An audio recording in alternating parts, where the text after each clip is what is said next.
Hey everybody, this is my 55-gallon Gourami tank, although at the moment it's not exactly full of gouramis. I added some new fish in here a couple days ago, and we are going to talk about the fish. We're going to talk about the effect those fish have had on the tank, and what I may or may not do moving forward. So first of all, the fish I added, you can see getting chased by the gourami right there. I saw these, if they'll sit still for a moment. I saw them in a tank down at House of Tropicals. I asked if they were what I thought they were, which was a Siamese Algae Eater. I was told that, yeah, whatever, they're Algae Eating Sharks, Siamese Algae Eater if you want to call them that. I said, are they Flying Fox? I just kept getting told that they were Algae Eating Sharks. And so eventually I said, well, how much do you want for one? And he said $6. And I said, I'll take it. And then I said, in fact, I'll take both of them, because there was another one in a tank a little way down the other end of the aisle. So because I bought them both, I got the huge discount of $5.98. And so I brought them both home and put them in the tank, assuming they were actually Siamese Algae Eaters. But I wasn't 100% positive, so I went and looked up Algae Eating Shark, and I did not find any specific fish that goes by that common name. What I did find at several different sites was lists of fish that are more or less shark shaped and also are good at eating algae. These included the red-tailed shark, the rainbow shark, the Siamese Algae Eater, the Flying Fox, the Chinese Algae Eater. I think the Panda Garrow was on the list. Anything that remotely resembled a shark and ate algae made these lists of, quote, algae-eating sharks. So I am back to what I originally thought, that they are, in fact, Siamese Algae Eaters. I'd love to hear other people's opinions about it. But the reason I'm saying Siamese Algae Eater and not Flying Fox is partially because of the behavior. They are sort of palling around together. The only time we really see any aggression seems to be when that gourami gets involved, but we'll get to that in a minute. So they're not being aggressive towards each other. The most telltale sign, no pun intended, is the tail. And with the Flying Fox, the black line down the side stops very abruptly at the end of the caudal peduncle, right where the fleshy part stops and the actual tail proper begins. The line stops there like it was rubbed out with an eraser. Whereas with the Siamese Algae Eater, the true Siamese Algae Eater, that black line continues right through the tail, and that's what we see with these fish.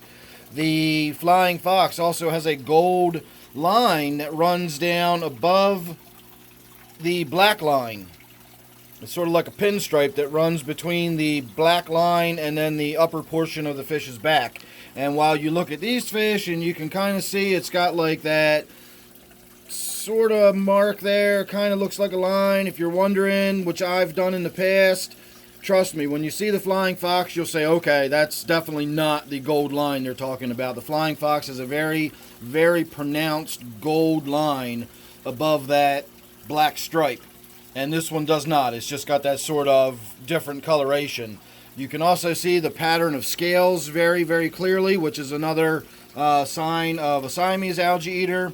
And the way they come to rest and lie on the bottom of the tank, or they lie on the woodwork or the rocks, they sort of prop themselves up on their fins, like the way somebody might, prop themselves up on their elbow if they were lying on the floor in front of the TV. And that is also a telltale sign of the Siamese Algae Eater. So I'm pretty sure I've got two really big, or at least by my standards, really big Siamese Algae Eaters in this tank now. And I'm hoping they're going to help me with the algae problems I've been having in this tank. However, I seem to have sort of disturbed the tranquility in this tank. Everybody's sort of darting and dashing and rushing around. The gourami seems unhappy. I have been watching and trying to figure out who the aggressor is and what's going on, and I really do think it's the gourami.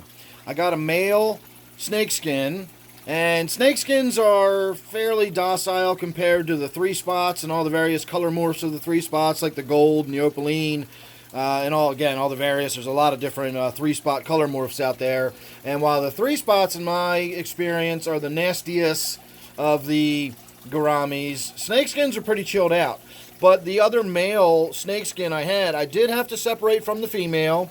It was pretty aggressive towards the female and harassed her a lot, and so I separated them.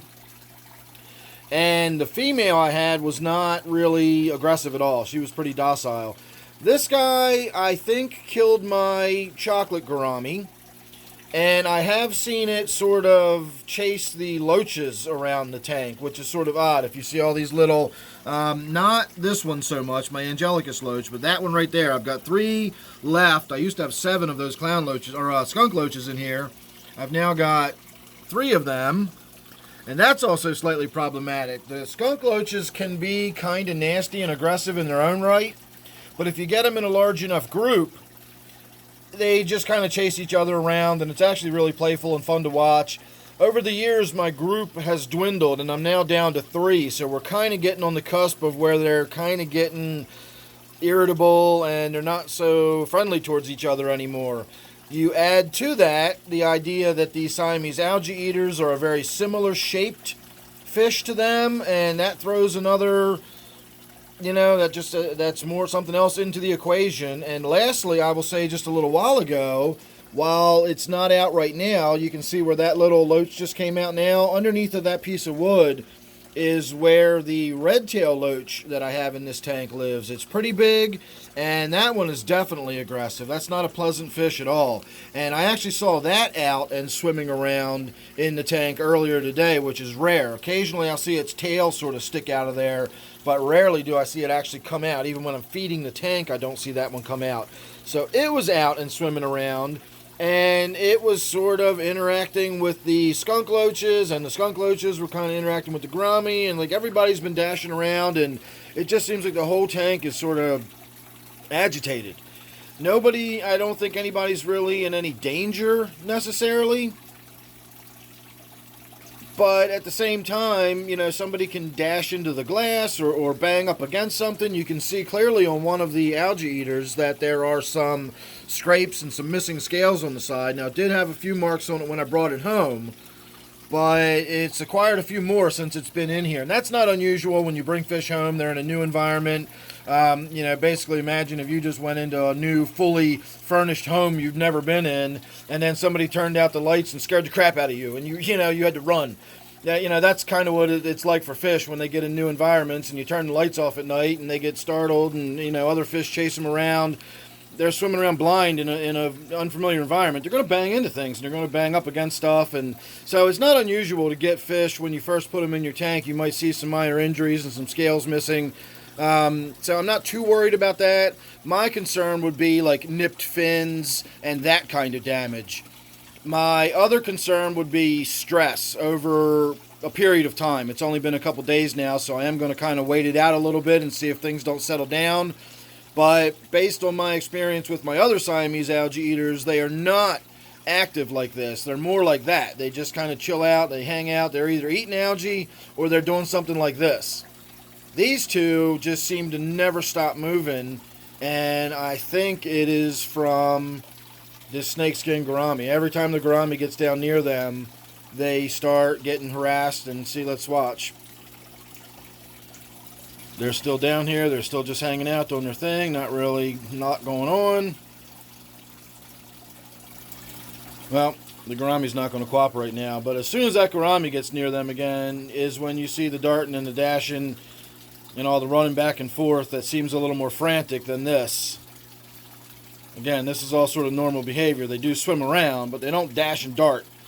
My other two actually spend most of their time just kind of hiding in the bushes. They just sort of lie on a leaf somewhere. I've got one that lays up in this side, in this Anubias, and then somewhere over in this Anubias will be the other one, I'm sure, but I don't see it at the moment. But the larger of these two is still nowhere near the size of the smaller of the other ones that I just put in the tank. So that's the kind of behavior I was expecting to see, either eating algae or chilling out. So I still think it's going to boil down to that gourami. Now, I've also been told that with the Siamese Algae Eaters, If you have one, it's fine. If you have two, they will fight each other and chase each other around. And if you've got several of them, they'll be fine again. You know, there'll be enough that it sort of disperses the aggression. But I really don't see any aggression between these two. I just sort of see them interacting normally. These two interact the way the four of them interact in my 40 breeder down here. I do have some more. They're really, really great fish if you hadn't caught on to that by now. I really like them. So let's see where they are in here. So these are my smallest ones. These are my newest additions. And they get along fine. And you can see where they're not panicky and darting and dashing around. You got one in the back that's just kind of doing its thing, munching on some algae. And then the other three are over here. They all think they're getting dinner. It is about dinner time now. But you can see how they just sort of swim around in a small group and interact with each other. That's a lot of what I see with the other one. So I really do think it is just that snakeskin gourami. So what we're going to do with that snakeskin gourami, let's go back around this way. What we're going to do with that snakeskin gourami is we are going to put it in my 125-gallon tank here.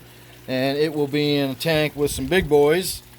And I don't think that that little snakeskin gourami is going to have too much of an impact on my tenopoma or my synodontis in this tank. And then, of course, the other fish, like the rainbow fish and the schooling fish that are in this tank, they're not going to be bothered by something like a snakeskin gourami. So I think that's what we're going to do. It's just going to be a matter of when I do it. It's really a pain in the butt trying to catch a gourami. I don't know if you've ever tried to catch them, but they're definitely one of the more difficult fish to catch. They're very wily, and they are very fast. So I'm going to go ahead and leave you with my 125-gallon tank here and say thanks for watching. This video turned out to be a little longer than I expected, but that's not unusual with me if you're familiar with my videos. And, of course, if you subscribe, you will get familiar with my videos if you're not already. So thanks for watching. Don't forget, this one here is my 125-gallon tank. And then don't forget the one we started with, of course, is my Gourami tank. So thanks again, and I'll see you real soon in the next one.